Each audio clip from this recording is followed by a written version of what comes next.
Tense tense এত পড়ার পরেও, এতবার আমরা কমপ্লিট করার পরেও আমরা টেন্স সম্পূর্ণ জানি না, টেন্স দিয়ে আমরা সেন্টেন্স তৈরি করতে পারি না। ইভেন টেন্স শেখার পরও আমরা এটা কথা বলতে পারি না টেন্স দিয়ে। যে যদি কেউ বলে যে এই টেন্সটা দিয়ে তুমি একটা উদাহরণ দাও, সো আমরা একটা উদাহরণ দিতে পারি না। We can not make a example using tense. So why? So এটা হলো আমাদের পদ্ধতির ভুল। আমরা টেন্স শিখি স্ট্রাকচার ওয়াইজ। ওকে, সো এটা হলো রং মেথড। কিভাবে? আমি যদি এর প্রমাণ দেই, এখন আমি প্রথমে রাইট মেথডটা আপনাকে দেখাই। সো আমি যদি বলি যে আমি খাইতেছি, আমি খাচ্ছি, আমি পড়ছি, আমি লিখছি, জাস্ট কি আমাদের বলতে হবে যে আই এম আর জাস্ট ভার্বটা, ঠিক আছে? যদি বলি যে আমি খাচ্ছি, তাহলে খাওয়া ভার্ব কি? ইট, তাহলে জাস্ট বলবেন যে আই এম ইটিং। বলা ভার্ব কি? টেল। যদি বলি যে আমি বলছি, তাহলে আই এম টেলিং। আমি লিখছি, তাহলে লিখা ভার্ব কি? রাইট, তাহলে আই এম রাইটিং। আমি ঘুমাচ্ছি, তাহলে ঘুমানো ভার্ব কি? স্লিপ, তাহলে I am sleeping. Just sleep হলে স্লিপিং, গো হলে গোয়িং, ইট হলে ইটিং, টেল হলে টেলিং। জাস্ট কি আই এম টেলিং, আমি বলছি, আই এম গোয়িং, আমি যাচ্ছি। এখন আপনিও পারবেন। জাস্ট কি আই এম আর জাস্ট কি আমি যাচ্ছি, তাহলে কি যাওয়া ভার্ব কি? গো, তাহলে কি আই এম গোয়িং। ঠিক আছে? আমি পড়ছি, তাহলে কি আই এম, পড়া ভার্ব কি? Read, I am read, ING reading. Go হলে গোয়িং, রিড হলে রিডিং, ইট হলে ইটিং।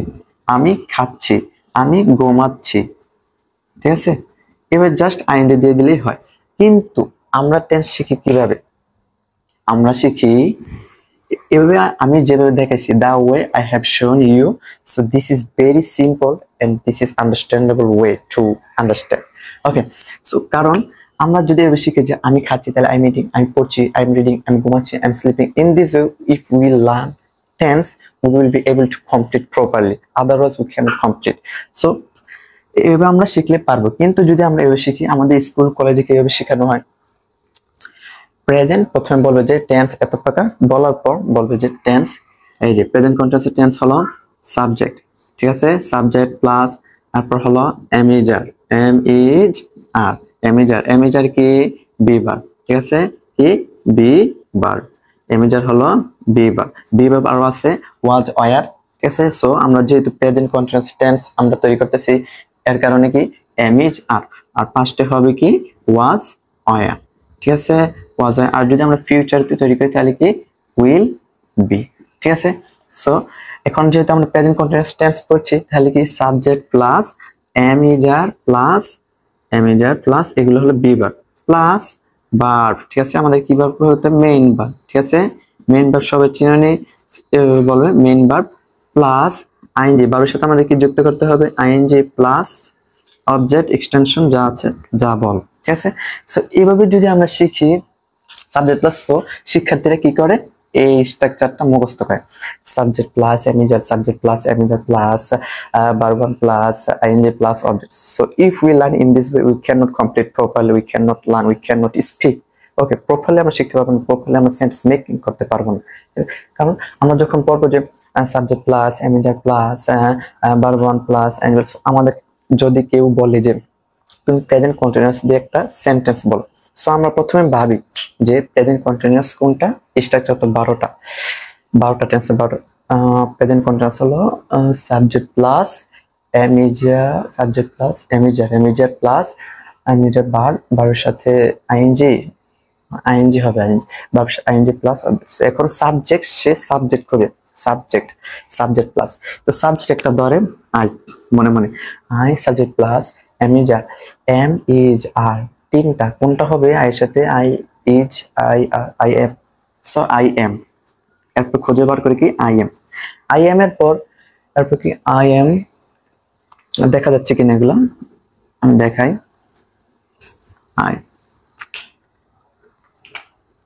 আই দেন কি এম, সাথে মিলে I M, subject plus এমিজার I am.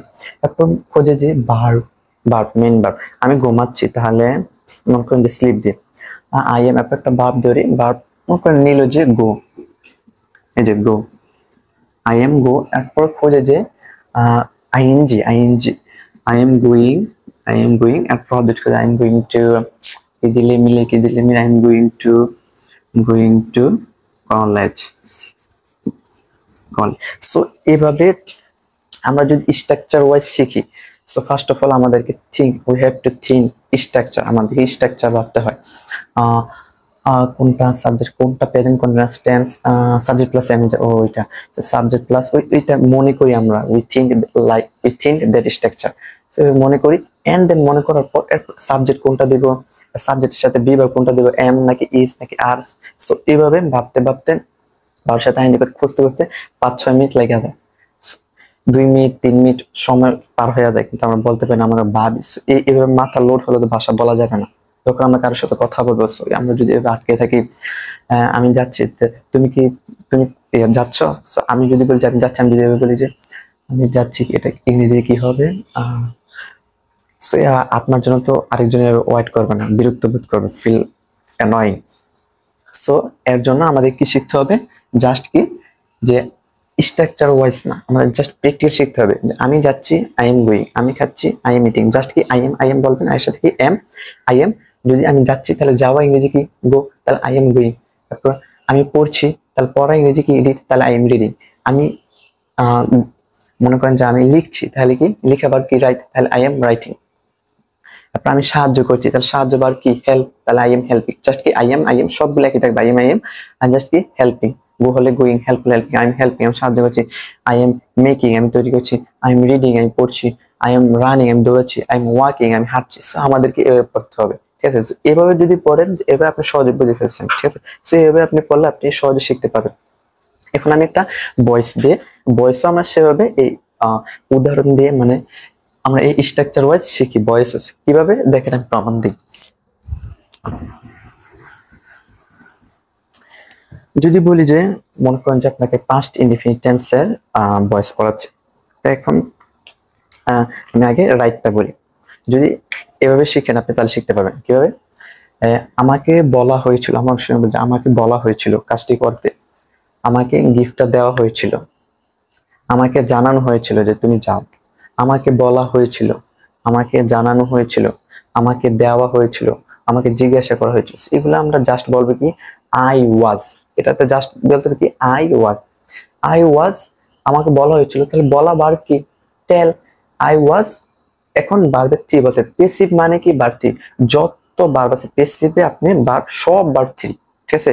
So I was told, আমাকে বলা হয়েছিল। যদি কিনা আমাকে জিজ্ঞাসা করা হয়েছিল, তাহলে জিজ্ঞাসা করা, প্রশ্ন করে ইংরেজি কি আস্ক, তাহলে আজকে 3 নাম্বার কি আস্ক, তাহলে আই ওয়াজ আস্কড, আমাকে জিজ্ঞাসা করা হয়েছিল। আর যদি বলি যে আমাকে দেওয়া হয়েছিল, তাহলে কি আই ওয়াজ, দেওয়া ভার্ব কি গিভ, ভার্বের 3 নাম্বার কি গিভেন, আই ওয়াজ গিভেন, আমাকে দেওয়া হয়েছিল। আই ওয়াজ, আমাকে বলা হয়েছিল, তাহলে টেলের 3 নাম্বার কি টোল্ড, আই ওয়াজ টোল্ড, আমাকে বলা হয়েছিল। আমাকে জিজ্ঞাসা করা হয়েছিল, তাহলে আই ওয়াজ, জিজ্ঞাসা করা ভার্ব কি আস্ক, আর 3 নাম্বার কি ইডি, তাহলে কি আই ওয়াজ গিভেন, আমাকে দেওয়া হয়েছিল। আই ওয়াজ টোল্ড, আমাকে বলা হয়েছিল। আই ওয়াজ আস্কড, আমাকে জিজ্ঞাসা করা হয়েছিল। এভাবে আমরা হাজার হাজার বাক্য তৈরি করতে পারবো। জাস্ট কি আই ওয়াজ, এখানে কোনো মুখস্থ ব্যাপার স্যাপার নাই, জাস্ট কি আমরা ভার্বটা দিয়ে দিলেই হবে। আমাকে জানানো হয়েছিল, তাহলে আই ওয়াজ ইনফর্ম, ঠিক আছে? এভাবে। কিন্তু আমি যদি স্ট্রাকচার ওয়াইজ পড়াই, এভাবে আমাদের স্কুল কলেজে, ইভেন আমাদের যে আমরা প্রাইভেট পড়ি বিভিন্ন জায়গায়, আমাদের শেখানো হয় কিভাবে বলতে, পাস্ট ইনডিফিনিট টেন্স স্ট্রাকচার, প্রথম বলবো যে টেন্স পারো কিনা। প্রথমে টেন্স স্ট্রাকচার শুরু হবে, subject plus verb 2 number plus object, ঠিক আছে? এটা হলো আমাদের past indefinite tense structure. Then বলবে যে আর আমাদের পাস্ট ইনডিফিনিট টেন্সের ভয়েস হলো subject plus be verb was were, ঠিক আছে? Was were, be verb was were plus verb 3, এর যাই বলুক এ বলবে, ঠিক আছে? Subject plus be verb was were. আবার বলবে যে অবজেক্টটা সাবজেক্ট, ঠিক আছে? আমরা কিভাবে শিখলে আমরা পারবো, প্রথম যেভাবে আমি দেখাইছি যে আমাকে বলা হয় আই ওয়াজ, আমাকে বলা হয়েছিল আই ওয়াজ টল্ড, আমাকে দেওয়া হয়েছিল I was given. But just তারা যদি এভাবে শিখায় যে সাবজেক্ট প্লাস অবজেক্টটা সাবজেক্ট হবে, সাবজেক্টটা অবজেক্ট হবে, এভাবে, ঠিক আছে? যে বলো ভার্ব 3 প্লাস, আপনি এইভাবে আপনার যদি স্ট্রাকচারটা মনে করেন, তাহলে কি আপনার মাথায় লোডিং হতে সময় নেবে। It will take at least 3 minutes or 2 minutes to make sentence. Otherwise, you cannot learn. Okay, so আপনাকে এবার যদি শিখেন তো আপনি শিখবেন সাবজেক্ট প্লাস বিভাগ। বিভাগ কি পাস্টে ইনফিনিটিভ, তাহলে পাস্টে was were, subject plus was were plus be3 plus subject object object subject passive এরপর বাই বসাতে হয়, by plus subject object by me, objective from সাবজেক্টের অবজেক্টিভ ফ্রম এভাবে কত স্ট্রাকচার শেখানো হবে। ঠিক আছে, এভাবে আমরা কখনোই শিখতে পারবো না। আমাদের শিখতে হবে কি, এভাবে যদি আপনি তৈরি করেন তাহলে আপনার ভাবতে হবে সাবজেক্ট আই, আপনি এটা দেখে আপনি ভাববেন সাবজেক্ট আই তারপর কি অবজেক্টটা সাবজেক্ট বিভাগ আয়ের সাথে কি হয়, এভাবে ভাবতে ভাবতে সময় চলে যাবে। টেন্স আর শেখা হবে না, ভয়েসও আর শেখা হবে না, টেন্সও শেখা হবে না। আমাদেরকে শিখতে হবে কি প্র্যাকটিক্যাল। এর কারণে আমরা টেন্সও শিখতে পারি না, ভয়েস শিখতে পারি না, কোন কিছু গ্রামারই আমরা শিখতে পারি না। আমাদেরকে শিখতে হবে প্র্যাকটিক্যাল ওয়ে। আমি যে দেখিয়েছি the way I have shown you, if you learn, if you complete in this way, ইনশাল্লাহ you can trust me, you will be able to speak, you will be able to learn, you will be able to complete your grammar properly, ইনশাল্লাহ। ওকে, so দেখা হবে next ভিডিওতে। একটা tense video তৈরি করবো আমি সম্পূর্ণ। সো নেক্সট ভিডিওতে দেখা হবে। ওকে, আল্লাহ হাফেজ, আসসালামু আলাইকুম।